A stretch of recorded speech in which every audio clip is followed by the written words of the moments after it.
이번에 좀 제대로 읽어보자 해서 연필로 줄거가면서 제대로 한번 읽어보았습니다. 그래서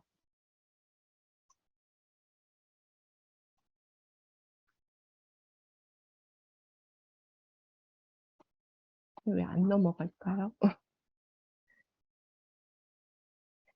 예, 이게 들어가는 약을 1강, 2강을 했거든요. 그래서 인체의 놀라운 비밀 1강 자연 치유력이 우리 몸에서 하는 역할과 우리 몸은 60조개의 세포 덩어리, 만병의 원인은 독소로 오염된 혈액, 질병 치유에 접근하는 바람직한 방법, 2강은 잘못된 식생활과 건강식 피라미드, 음식은 무엇으로 구성되어 있나, 우리가 먹는 음식의 현주소, 만성질환을 야기하는 잘못된 식생활, GMO의 심각한 폐해, 그리고 하버드 의대의 건강식 피라미드, 천연 비타민과 합성 비타민, 이런 식으로 1, 2강의 내용입니다. 들어가기 전에 이 구절이 너무 좋아가지고 들어가기 전에가 진짜 좋더라고요. 그래서 이 장영 박사님도 굉장히 몸이 안 좋으신, 날 때부터 안 좋으신 분이었는데 계속 의사가 하라는 대로 하다 보면은 평생 먹어도 병이 낫지 않는데 그렇게 살라고 얘기를 해서 생활 습관을 이제 교정해주면 이제 대부분 좋아진다는 거죠. 이런 병들을 식원병이라고 부르고 질병의 발생 원인은 식사에 있다. 식생활과 생활 습관의 교정만으로 질병이 낫는다면 의사가 필요 없고 병원은 돈을 벌 수가 없으므로 치료의 비밀을 알려주지 않는다. 그래서 환자의 자각이 중요하다. 무엇이 질병의 원인인지 알려주고 바른 습관을 길들이면 건강은 반드시 좋아진다. 내 건강을 스스로 책임져야겠다는 성숙한 마음을 가진 분들에게 이 책을 권한다. 그래서 주로 이제 여기 나오는 게 우리 몸의 60쪽에서 100쪽의 세포가 있는데 우리가 병드는 이유는 혈액이 탁하고 순환이 원활히 안 되면서 세포가 병들거나 변형되기 때문이다. 세포가 병드는 이유는 혈액을 탁하게 하는 독소 때문이다. 이런 독소는 주로 음식, 공기, 피부를 통해서 우리 몸속으로 침투한다. 이를 각각 대장독, 호흡독, 경피독이라 부른다. 독은 해독하고 유입될 독을 막아야 한다. 우선 이것만 지켜도 우리 몸은 지금보다 훨씬 건강해질 수 있다.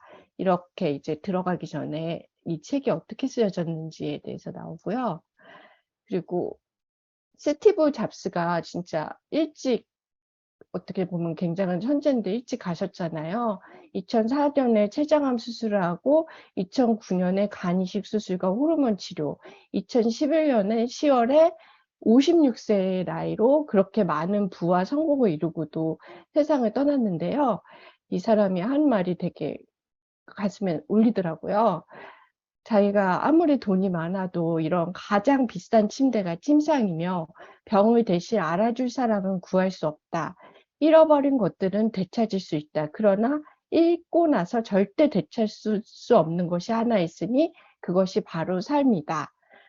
그리고 수술실에 들어가면서 남긴 말이 내가 인생에서 가장 후회되는 것은 건강한 삶에 대한 책을 읽지 못한 것이라고 이렇게 말을 했어요. 그래서 진짜 스티브 잡스가 가면서 이렇게 유명한 사람도 진짜 가장 중요한 자신의 건강에 대한 자각과 그런 걸 하지 못하고 어떻게든 불쌍하게 이렇게 치료를 받다가 그냥 가신 거라서 되게 마음을 울리더라고요. 그래서 우리 몸은 이제 제가 60조개의 세포 덩어리로 되어 있고 세포의 재생 주기를 알아야 되는데 백혈구는 수분에서 14일간 걸리고 적혈구는 3에서 4개월, 피부는 4주, 난자는 열에서 24시간, 정자는 2에서 3일, 장기는 4개월, 신경세포는 7년, 뇌세포는 60년이 걸린다고 해요. 그래서 주로 혈액 적혈구가 바뀌는 주기가 3, 4개월 정도므로 꾸준히 시간과 노력을 투자해야 하고 우리가 몸이 스스로 치유하는 힘, 스스로를 다시 정상화시키는 힘이 있다는 것을 인정하고, 이제 이 현대의학의 장점은, 병의 종상과 종류에 따라 15% 정도만 현대의학을 아이고, 어디로 갔냐. 전에 걸로 돌리는 건 잘 모르겠네. 그래서 그리고 화살표로 하시면 돼요. 화살표로 한번 다시 해보세요. 네. 슬라이드 쇼로 한 다음에 화살표.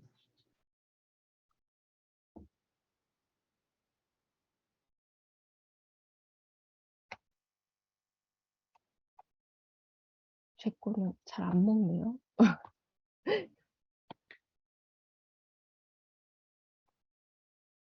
네, 그래서 오케이. 네. 어쨌든 일본의 이시하라 유미 박사는 병의 증상과 종류에 따라 15% 정도는 현대의학의 장점을 취하고 이 나머지 85%는 자연의학의 장점을 취해서 치료한다면 우리가 무병장수할 것이라고 이렇게 말씀하셨고요. 그래서 만성 질환을 야기하는 잘못된 식생활이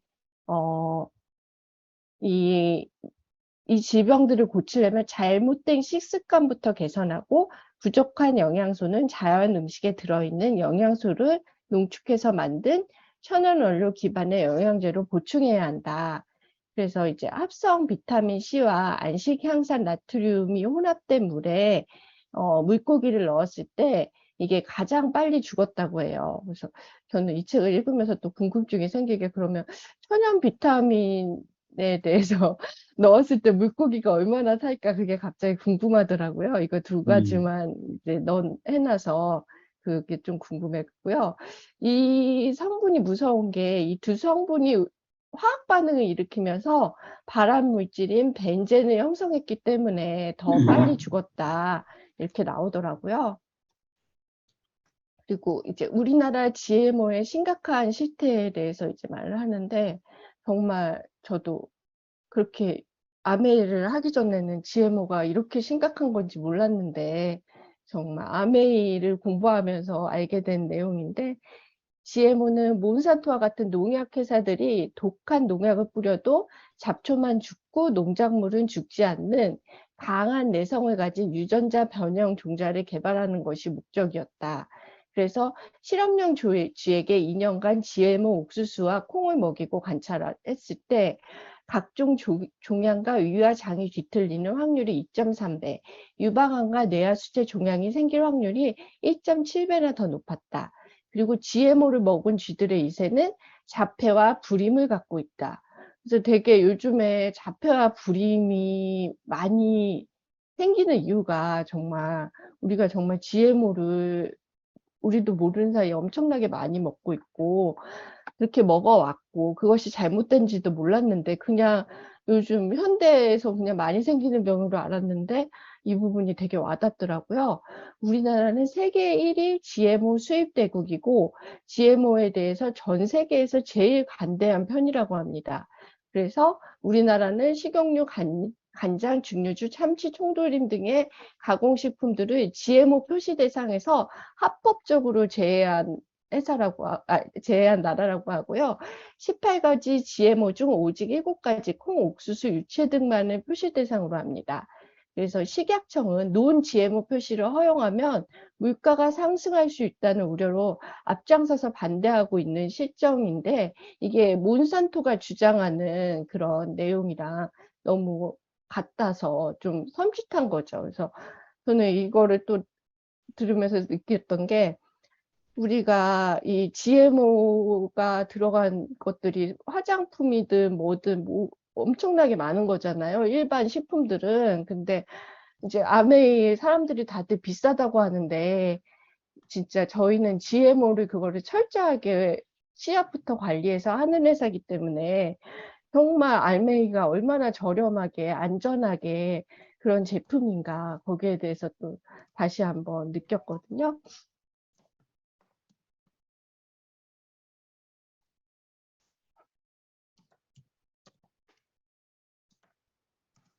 예, 그래서 2016년 9월 GMO 수입 실태를 봤을 때 GMO 수입 업체 1위가 제일제상이더라고요. 저도 대기업 제품이라고 정말 많이 사 먹고 있고 사 먹어 왔었거든요.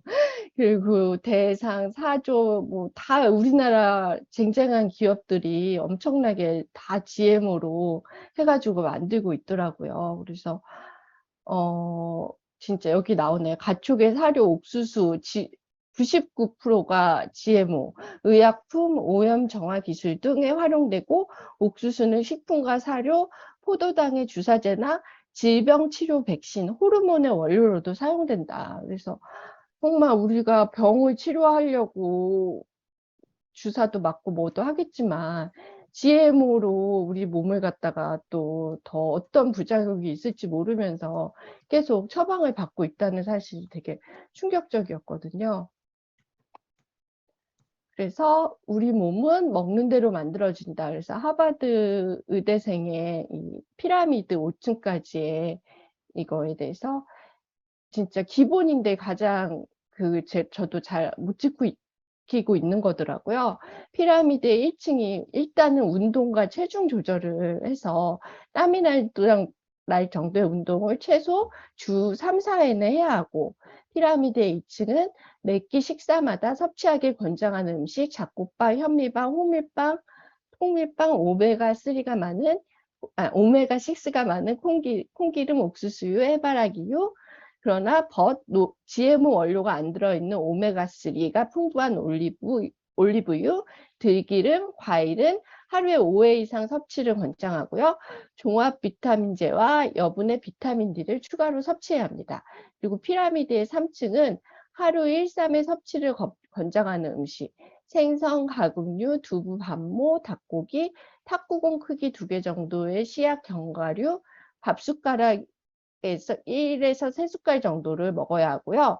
소화 안 되는 사람은 콩 대신 청국장이나 두부를 먹기를 권장하고 있고요. 피라미드의 4층은 하루 1, 2회 섭취를 권장하는 음식으로 우유, 치즈, 요구르트의 유제품이나 칼슘 보충제. 피라미드의 5층은 가끔 섭취하기를 권장하는 음식으로 붉은색 육류, 버터, 정제된 곡물, 감자, 케이크입니다. 그래서 저도 피라미드 5층을 엄청나게 많이 먹고 있더라고요. 조금만 먹어야 되는데. 그래서, 진짜 조금만 먹고, 1, 2층, 3층, 이런 것들을 더 많이 먹어야겠다는 생각을 했어요. 그래서, 이제, 천연 비타민이 합성 비타민보다 월등한 효과를 낸다는 거가 이제 책에 나오거든요. 천연 비타민은 비타민 성분과 함께 천연 부산물인 단백질, 당류, 바이오플라보노이드 등이 들어있어 정상 섭취는 물론 과다 섭취 시에도 부작용이 없고요. 이거는 제가 이번에 읽은 분자 교정학에도 나오더라고요. 정말 메가로 해도 상관이 없다. 그래서 알려지지 않는 요소들이 상호작용을 일으켜서 합성 비타민 C와는 비교할 수 없는 월등한 효과를 낸다고 이렇게 나오고요. 합성 비타민은 합성 과정에서 만들어진 화학 부산물들이 본래의 효능을 떨어뜨리고 알레르기 반응을 일으키기도 한다.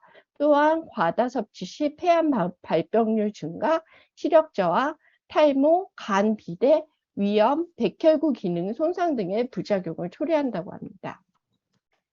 그래서 합성 비타민은 왜 이렇게 사람들이 많이 먹나 그랬을 때 각 연구실이나 기타 제약의 회사에서 합성 비타민을 석유 제품으로부터 쉽게 저렴한 비용으로 이제 대량 생산을 할 수 있기 때문에 그래서 별도의 이것은 특허까지 나와서 폭리를 취할 수 있다고 해요. 그래서 우리 천연 비타민이나 미네랄, 식물 내재 영양소 자체에는 특허를 내주지 않고 있고요. 합성 비타민의 작용은 약물의 상습적 복용과 같은 효과다. 체내에 영양소를 공급하는 것이 아니라 과도하게 자극하는 작용을 할 뿐이라고 합니다.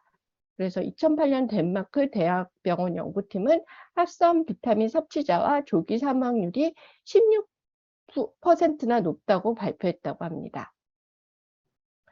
제가 이 책을 이제 읽어 나가면서 제가 진짜 사놓고서는 안 읽었다가 이번에 읽으면서 이게 정말 아메이 사업에 있어서 진짜 바이블이다. 이렇게 기본적인 책을 갖다가 내가 달달달 열심히 읽어서 정말 밑줄 그어가면서 열심히 봐야 되겠다는 생각이 들더라고요. 너무 쉽고 저희 제품에 대한 이해가 잘 될 수 있게 이렇게 만들어진 책 같고요.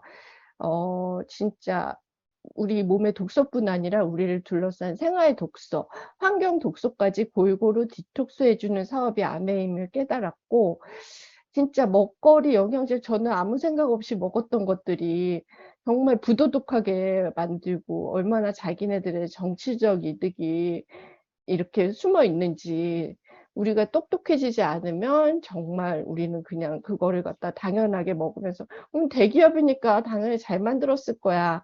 뭐 그렇게 부도덕한 걸 만들었겠어? 막 하면서 이렇게 생각하고 저는 진짜 순진하게 그렇게 먹었었는데, 앞으로 이런 책을 통해서 저도 더 똑똑해져서 많이 알리고 많은 사람들이 더 건강해지고 제가 또 아메이를 많이 전해서 그들도 같이 부자가 될 수 있으면 참 좋겠다고 생각을 했습니다.